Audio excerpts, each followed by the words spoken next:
সামর্থ্য থাকলে কখনোই গ্রামে থাকা উচিত নয়। আমার মতে সামর্থ্য থাকলে কখনোই গ্রামে থাকা উচিত নয়। গ্রামে 100 বিঘা জমির মালিক হওয়ার চাইতে শহরে এক টুকরো ভাড়া বাসায় থাকা অনেক ভালো, অনেক আরামদায়ক, অনেক সম্মানের। গ্রামে স্থায়ীভাবে বসবাস করাটাকে কোন সূচকে এগিয়ে রাখা যায়? আসলে এখানে বেশিরভাগ মানুষ এতটাই টক্সিক যে তারা নিজেদের ব্যক্তিগত জীবনের চাইতে আপনার জীবন নিয়ে বেশি চিন্তিত।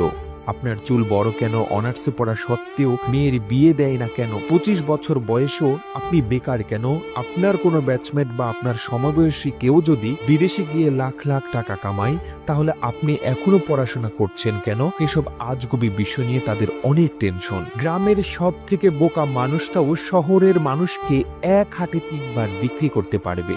সামান্য জমি জমা নিয়ে যে কূটনৈতিক খেলা চলে গ্রামের মুরব্বীদের মাথায়, তা আন্তর্জাতিক কূটনীতিকদের মাথায়ও খেলবে না। আপনি পুকুরে